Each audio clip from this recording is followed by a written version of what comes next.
The man doesn't need an introduction, of course, but you may not know that he's actually Belgian. I discovered that when I was reading up on him, and Australian, of course.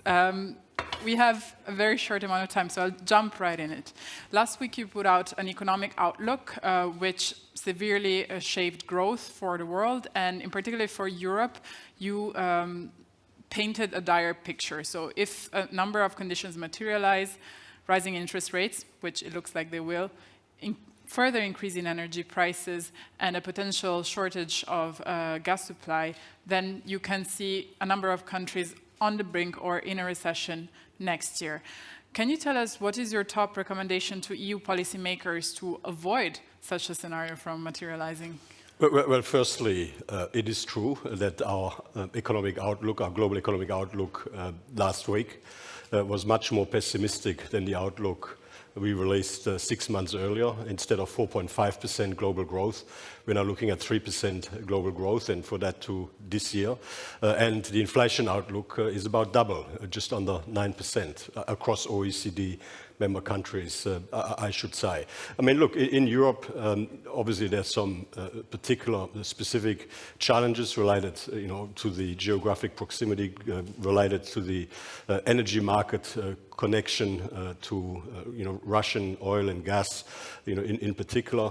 And this will have to be worked through structurally. I mean, it will need to accelerate the energy transition in Europe, and in the short term, it'll be important to provide the necessary fiscal support, in particular at the low income and in a very very targeted, temporary targeted, means-tested way. I mean, in terms of the competitiveness of Europe in general, I mean, a whole range of issues that were obviously discussed by the previous panel, I mean, from innovation, optimizing the green and digital transition and transformations of the economy, and the whole spectrum, and making sure, though, that, in terms of the particular challenges caused by the war, they are addressed as effectively as possible. Thank you. I want to switch topics to the OECD broker global tax deal, which is currently making its motions to become a reality. But here in Europe, we have one country, Poland, which is currently blocking. We will see on Friday if that blockage will come to an end. And in the US, meanwhile, it looks set to block the other part of the deal, the provision of the reallocation of taxing rights. How concerned are you that this really historic agreement, as you hailed it, will never see the light of day? Well, look, I remain quietly optimistic that it will be implemented. I mean, it was never going to be easy. It was a historic deal, and it was a deal designed to make our international tax arrangements fairer and work better in a digitalized, globalized world economy. And I think the reasons for it are there for all to see. They're very obvious. We need both Pillar 1, the reallocation of taxing rights, and Pillar 2, the global minimum tax. I mean, the European Union, the European Commission, acted very swiftly in terms of initiating the necessary directive, and that is now going through its internal processes, within the European level. And look, I'm quietly optimistic that this will ultimately pass and ultimately come into effect, but slightly delayed compared to what we initially had hoped for. In terms of trade, there is supply chain disruption, which is contributing to inflation, of course. And also, if we don't get to this type of global level agreement, are you scared that we will see a nearshoring, fragmentation, a separation of supply chains? Is that what we're going towards? You're talking about tax? No. Sorry. Switch the topic. If we don't get to which agreement?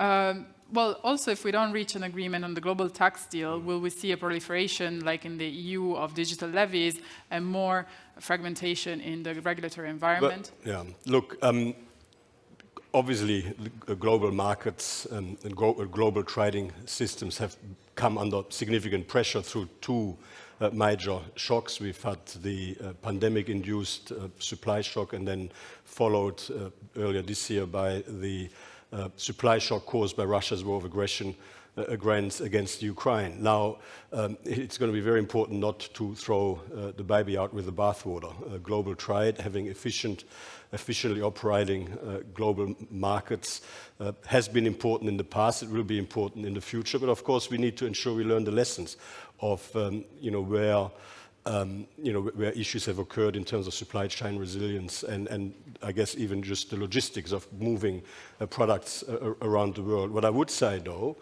in the wake of the pandemic, supply chains have actually proved to be much more resilient than what people sort of often appear to perceive when you sort of just listen to the general messaging. I mean, one of the challenges in 2021 was that the recovery from the pandemic, economically speaking, around the world was so strong and so rapid. The demand recovery was so strong and so rapid. But the composition of the demands shifted quite significantly, and the supply chains around the world weren't able to catch up. There was a change in composition of demand in 1 year that would normally take 5 to 10 years. And add to that issues like the impact of zero COVID policies in China and restrictions in terms of getting products out of ports, and given how important China is as part of the global supply chain. So that's where you saw some of those issues. Now, in relation to the impact of the war in Ukraine, the particular concern, of course, relates to food, like the trade in wheat. Ukraine is a massive net exporter of wheat, in particular into countries like across North Africa and the Middle East, and there are some real challenges in front of the world that will need to be addressed. The thing is, global supply of wheat is actually, over the last 12 months, was actually higher than it was in the previous 12 months. The problem is the challenge of getting it into markets efficiently. And what I would say, we need more open markets, and we need to avoid export restrictions and any other measures that make it harder to get products into those parts of the world where they're most needed. Thank you. On climate now, you have pitched a different approach. Let me just find it, an inclusive forum on carbon mitigation approaches.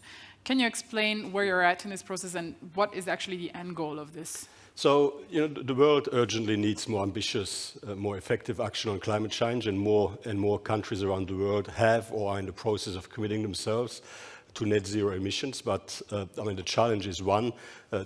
Commitments are great, but actual outcomes as a result of actual measures is what ultimately matters. And this is a space. It's a global challenge, and the measures taken in individual countries can have consequences on other countries and on the rest of the world, for better or for worse. And if we want to solve the global climate change challenge, we need a globally more coherent, better coordinated approach.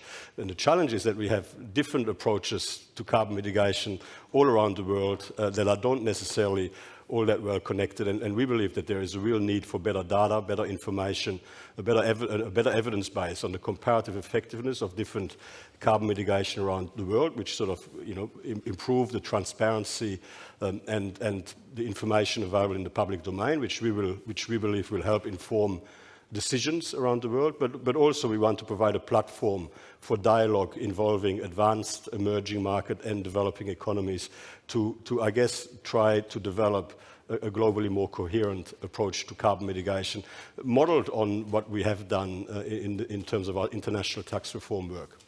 So is there a policy? Could it be a global carbon price floor?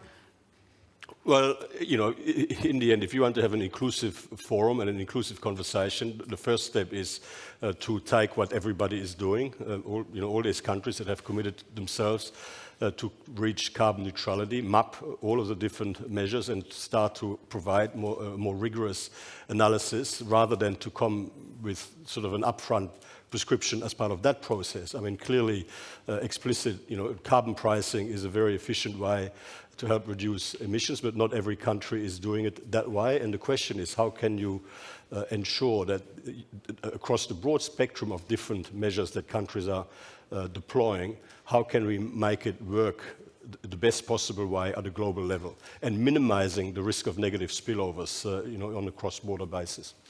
The EU has presented and is going forward with a carbon border tax that is imposing a tariff effectively on products coming into the EU, which they consider to be highly polluting or more polluting than what we produce here.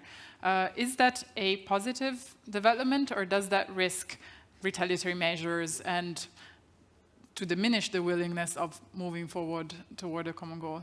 Well, the carbon border adjustment mechanism, in the absence of an appropriately comprehensive global framework on carbon mitigation efforts, is a way to ensure that you can lift your level of ambition and effort without harming your international competitiveness and without just sending emissions into other parts of the world. Because, I mean, in the end, what we want is we want all individual jurisdictions to be able to lift their level of ambition and effort without sending economic activity, jobs and emissions into other parts of the world where for the same level of output emissions would be higher. Now, if we, in an ideal scenario, you would have a global agreement that helps to avoid that risk.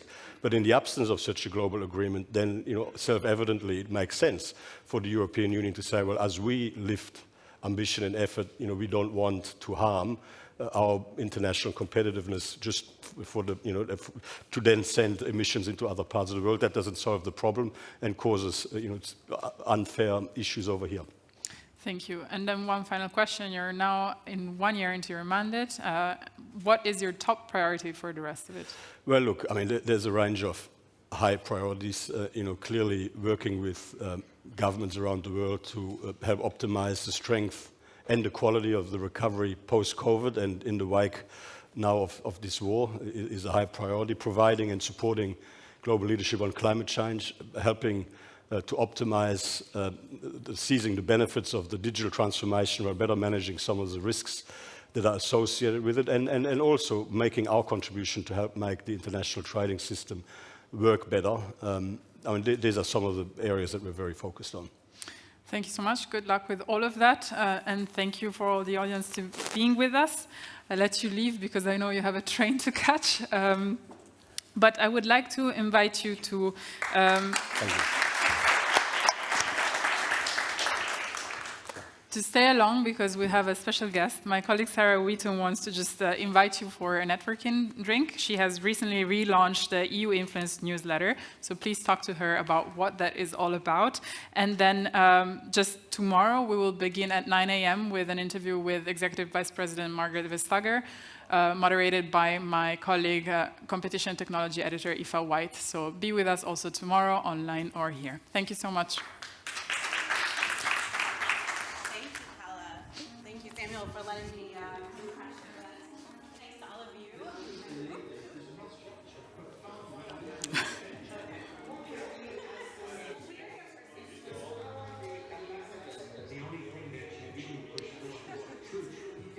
I think that's for the online version.